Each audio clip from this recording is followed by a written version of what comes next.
अब उसके बाद तसव्वुफ बयान हो रहा है। अपने वक्त का सैयदुस सूफिया, अपने वक्त का मुहियुद्दीन इब्न अरबी अब तसव्वुफ पर आता है। लोग अब तक उलझे हुए हैं कि मेराज पर गया कौन। तवज्जे, ये बातें बच्चों के सामने नहीं की जाती, और जो बड़े हो जाते हैं लेकिन कच्चे होते हैं उनके सामने भी नहीं की जाती। लेकिन ये सुन्नियों की महफिल है, इसलिए बयान करने की हिम्मत कर रहा हूं। मेराज पर गया कौन? इसलिए कि निरा बशर खिला में बगैर ऑक्सीजन के नहीं जा सकता। जाएगा तो मर जाएगा। वो खला में नहीं गए, खला के ऊपर गए, आसमान पर गए, आसमान पर नहीं आसमानों पर गए।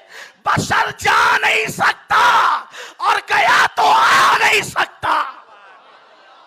लोग कहते हैं यार वो तो सिर्फ एक मौलवी थे। हम कहते कोई ऐसा मौलवी भी लाओ ना जो तसव्वुफ शान से बयान करता हो। वो मौलवी के रूप में मौलाए रोम थे अपने दौर के। जौहर की का जौहरी जानता है, भटियारे को क्या पता कि जौहर की शान क्या होती है। जिन्हें इल्म की हवा ना लगी वो इमाम अहमद रजा को क्या समझे। इमाम अहमद रजा को किसी बहुत अच्छे मुफक्किर का कौल है, आला हजरत को समझने के लिए कम से कम हजरत बनने की जरूरत है। आला हजरत को समझने के लिए कम से कम हजरत बनने की जरूरत।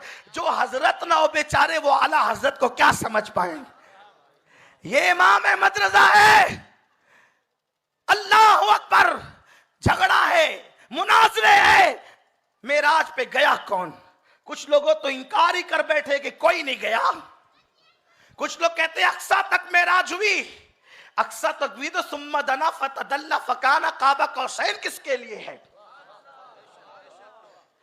अगर जो है वो अक्सा तक मेराज हुई तो मुस्लिम शरीफ की हदीस में यह किसके लिए है? इरजे इला रब्बिक, हजरत मूसा का कौल, अपने रब की तरफ पलटिए। अरे पलटता वो है जो वहां से आता है।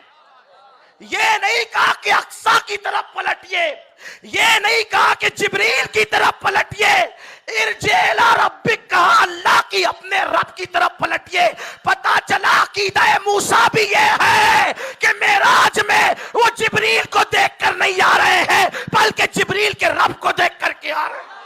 लोग कहते हैं जिब्रील को देखा, हम कहते हैं जिब्रील को तो देखते ही थे। और जिब्रील को देखना कौन सी मेराज है? अरे जिब्रील उनको देखने के लिए जमीन पे आते थे बेलिकाए यार, उनको चैन आ जाता अगर बार बार आते न यूं जिब्रील सिदरा छोड़कर। वजीर को देखना बादशाह की कौन सी मेराज है? जिब्रील तो वजीर का नाम है, जिब्रील तो दरवाजे के दरबान का नाम है। तेरे दर का दरबान है जिब्रील आजम। थक गए आप? तेरे दर का दरबा है जिब्रील आजम, तेरा मदह खा हर रसूलो वली है। मेराज पर कौन गया? आसमानों की सैर की, जन्नत की सैर की, जहन्नम को देखा, फरिश्तों को देखा, मलाइका को देखा, जिब्रील को देखा, सिदरा को देखा। और जहां जिब्रील थक कर बैठ गए उसके आगे गए। आला हज़रत फरमाते हैं थके ते रूहुल अमी के बाजू, कहा वो दामन कहा वो पहलू, रिकाब छूटी उम्मीद टूटी, निगाहे हसरत के वलवले थे।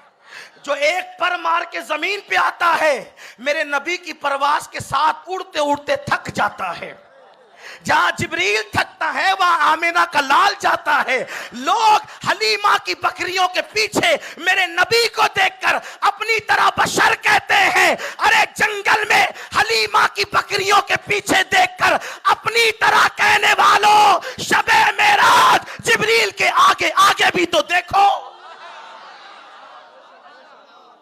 शबे मेराज जिब्रील किया, थके थे रूहुल अमी, जहां जिब्रील थक कर बैठ जाए। और जिब्रील कोई मामूली चीज है, फरिश्तों का सैयद है जिब्रील, सरदार मलाइका है जिब्रील, और वो थक रहा है।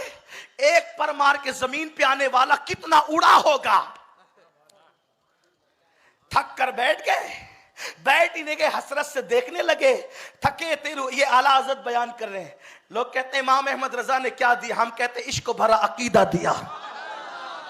14 सदियों के अकीदे पे जो धूल डाली जा रही थी, इमाम ने उसकी तजदीद करके अता फरमाया।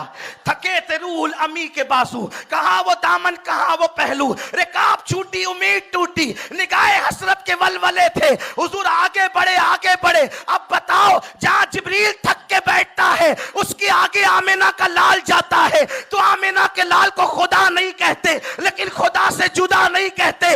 अब आगे गया कौन? इसको सूफी ही बयान कर सकता है, इसको सरमद ही बयान कर सकता है, इसको मंसूर ही बयान कर सकता है, इसको जुनैद बायजीद ही बयान कर सकते हैं। लेकिन कितनी सादगी से इमाम अहमद रजा ने तसव्वुफ के इस मसले को हल किया। गया कौन खुदा से मिलने, गया कौन खुदा से मिलने, गया कौन खुदा से मिलने? तो कहते कसीदे मेराजिया में इल्म तसव्वुफ की गुत्थी कैसे सुलझाते हैं? वही है अव्वल, वही है आखिर, वही है जाहिर, वही है बातिन, उसी के जलवे, उसी के जलवे, उसी के जलवे, उसी से मिलने, उसी से उसकी तरफ गए।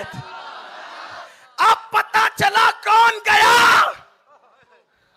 उसी के जलवे, उसी से मिलने, उसी से उसकी तरफ गए थे। कहां से निकले थे, कहां गए थे? अब इल्म ज्योमेट्री के जरिए मेराज बयान हो रही है। ज्योमेट्री पे नाश करने वालों, जो मोहम्मद रसूलुल्लाह की नालैन को बोसे लेते हैं, ज्योमेट्री उनके घर की कनीज है। नात में ज्योमेट्री का फन बयान हो रहा है। एक बात है, हुजूर कहां से आए थे, कहां से निकले, कहां पहुंचे। अब ज्योमेट्री के जरिए से मेराज बयान हो रही है। चैलेंज के साथ कहता हूं, 14वीं सदी में ऐसा शायर लाके बताओ।